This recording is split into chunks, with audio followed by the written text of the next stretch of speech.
Bank Indonesia sedang mengkaji penerapan mata uang digital seiring maraknya fenomena mata uang kripto. Penerbitan uang rupiah digital dilakukan lantaran banyaknya aset kripto. Bank Indonesia memastikan akan menerbitkan uang digital sendiri atau Central Bank Digital Currency. Produk ini akan diberi nama Digital Rupiah. Video ini akan fokus kepada uang digital, so CBDC, dan cara mereka pihak-pihak sana bisa ikat kita, kontrol kita, dan paksa kita jadi budak di sistem yang gak punya banyak pilihan lagi, harus nurut pada agendanya pihak sana. Nah, sebelum saya jelasin semua itu, ini nonton dulu video. Dengan seizin Bapak Presiden, kami luncurkan white paper digital rupiah yang kami namakan Proyek Garuda. Pengembangan digital rupiah sebagai satu-satunya alat pembayaran digital yang sah di Indonesia.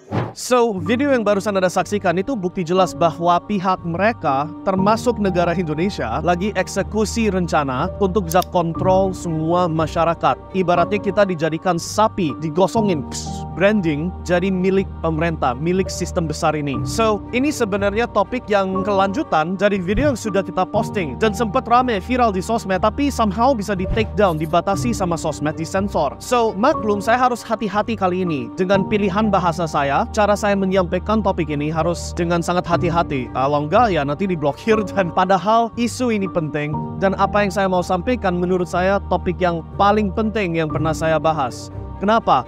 Karena kalau cuma 1-2 orang saja yang melawan rencana mereka untuk bisa ikat kita, paksa kita jadi budak, maka akan gagal. Harus sekaligus jutaan orang, semua orang di Indonesia harus sadar ini dan harus bisa siap take action, siap lawan kalau harus, supaya kita bisa hidup dengan bebas, hidup dengan banyak pilihan, bisa jadi orang yang mandiri dan punya kemerdekaan. Oke? So, ngomong gitu, saya mau jelasin konteksnya. Apa ini yang lagi dilakukan sekarang yang sesuai video yang sudah saya publish sebelumnya tapi di take down.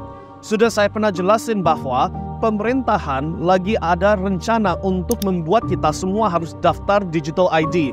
Ada tekniknya yang mereka akan melakukan, dan itu sudah saya bahas tapi disensor, so aku gak bisa ulangi lagi. Tapi pada intinya mereka akan paksa kita semua harus daftar identitas online yang sudah dikaitin semua dengan semua fasilitas yang kita butuhkan untuk bisa hidup. Listrik, air, internet, akses ke rumah sakit, untuk bisa terbang pesawat. Semua ini akan dijadikan satu sistem dan sekaligus uang kita tambahkan ke sistem ini. Sehingga kalau kita diduga melakukan kesalahan yang tidak sesuai sama agenda mereka, mereka itu pihak besar sana ya, akses kita ke semua hal ini bisa di-cut instan, straight.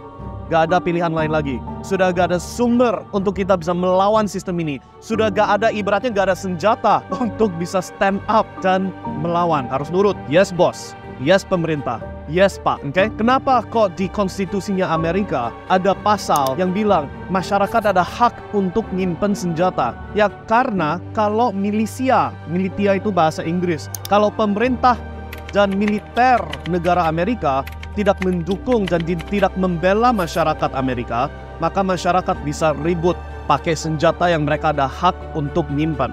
Nah itu konstitusinya Amerika. Indonesia sedikit beda. Di Indonesia gak segitu gampang pegang senjata, ya kan? So jalur kita untuk melawan, kita harus pelajari dulu. Kalau sudah tahu jalurnya mereka untuk kontrol kita adalah ikat kita dengan digital ID yang disambungin semua, apa ini solusi kita buat bisa melawan? Nah untuk ini kita harus lihat ke contoh-contoh luar sana. Yang pertama saya contohin negara Australia. Ini harusnya negara bebas loh, negara yang punya banyak pilihan, semua masyarakat terkenal kaya, negaranya indah, bla bla bla, right? Coba putar dulu videonya. A top UK bank closed his accounts because they didn't like his political views.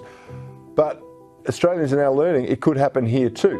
Written in the fine print when you open an account with a Commonwealth Bank, it says customers may not use their banking services they engage in conduct that is, in our opinion, offensive, harassing or threatening to any person or promotes or encourages physical or mental harm of any person.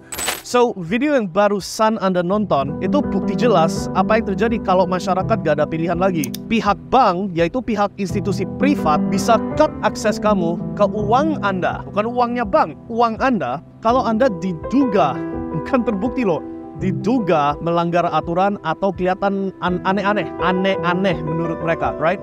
Kejadian ini bukan khusus ke Australia juga. Di Kanada di tahun kalau nggak salah di 2022 atau 2021, Kanada membatasi akses masyarakat ke uangnya mereka gara-gara ada yang protes protes gak mau dipaksa harus suntik. Nah, mereka pada protes dan tanpa keputusan pengadilan, tanpa jalur hukum, tanpa keputusan DPRD, tiba-tiba uang protestor ini di-cut. Dan karena gak ada uang, mati protesnya. Gak bisa dilanjutkan, right? So, ini contoh buruk kalau kita gak melawan. Kalau kita gak ada jalur untuk bisa stand up dan bilang, no, kita gak mau kooperatif dengan sistem digital ID, digital dollar atau digital rupiah ini. So, solusinya apa? Kalau kita lihat ada maybe 2 atau 3 solusi yang bisa kita bahas. Yang pertama, saya mau putar dulu video dari orang senator yang lagi mau jalan jadi presiden Amerika. Coba diputar. Well, if I am the president on day 1, we will nix central bank digital currency. Done, dead, not happening in this country. In the state of Florida. So, contoh itu adalah jalur hukum, itu opsi 1. So, si calon presiden ini, dia sudah bilang, kalau saya sempat jadi presidennya Amerika, saya akan pastikan CBDC atau digital currency Amerika ini yang didukungin sama central bank gak akan bisa jadi sah. Dan jalur yang mereka sekarang ini pakai adalah mereka sudah hukumkan di state of Florida atau provinsi Florida lah ya. Mereka sudah hukumkan bahwa mata uang yang sah harus dolar yang biasa, gak bisa dolar digital yang di backing sama central bank ini, oke? Ini beda dari Bitcoin dan kripto lainnya. Ini kita omong central bank digital currency. So, dengan mereka melakukan itu, dipaksakan sekarang kalau central bank mau memaksa secara sepihak semua masyarakat harus pakai dolar digital yang bisa diprogram, yang bisa ditekuk kayak gitu, mereka harus pakai jalur hukum. Dan kalau pakai jalur hukum, mereka pasti akan kalah. So, itu senjata pertama.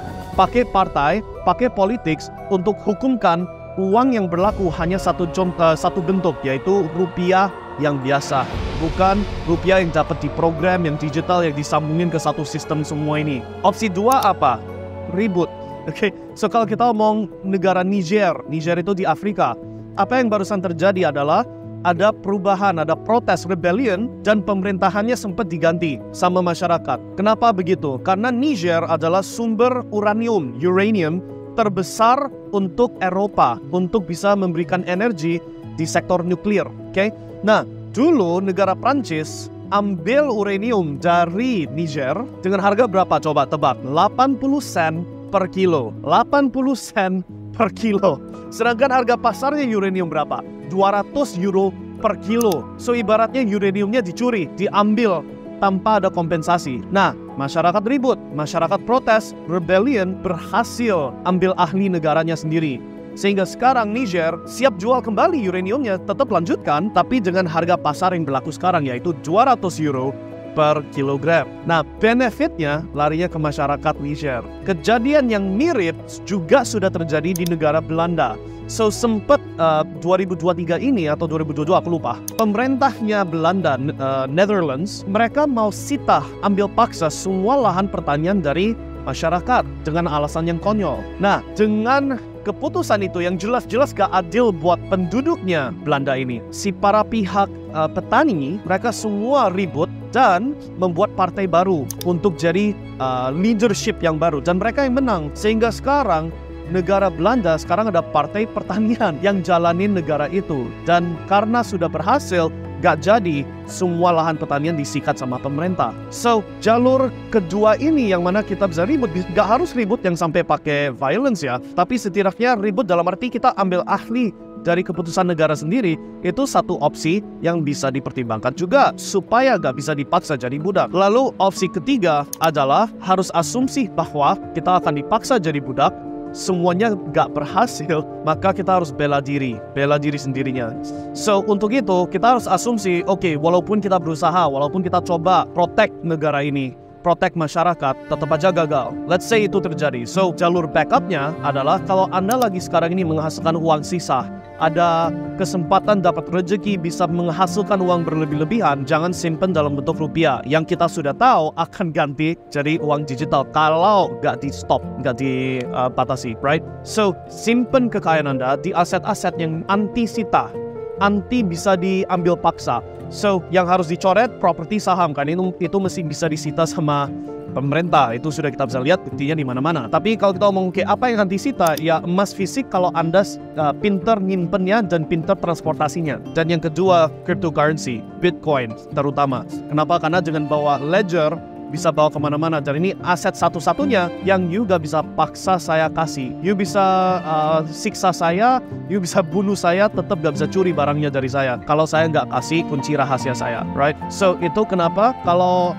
sebagai backup plan harus ada simpenan yang bentuknya aset yang bisa bawa keluar atau bawa kemana-mana, gak bisa disita, dan sifatnya sangat gampang ditransportasi juga. Oke, so itu 3 opsi Anda sebagai solusi pertimbangan untuk bisa melawan rencananya si pihak sana yang aku harus hati-hati ini untuk bisa kontrol kita semua. Semoga apa yang kita bahas membantu kalian setidaknya buka mata, mulai menyadari, dan saya pesan kali ini, please share video ini, please bagikan ini ke sebanyak orang sebisanya, karena sekali lagi, kalau kita mau bisa simpen kebebasan kita, ini gak bisa cuma 1-2 orang, harus sekaligus jutaan orang yang fighting, yang bilang no, saya gak mau daftar digital ID, saya gak mau kooperatif dengan sistem yang ujung-ujung yang mengunci kita, right? Sukses selalu guys, semoga hal yang terbaik yang terjadi diberikan jalur yang paling benar, dan sampai ketemu lagi di video selanjutnya, and see you guys next time.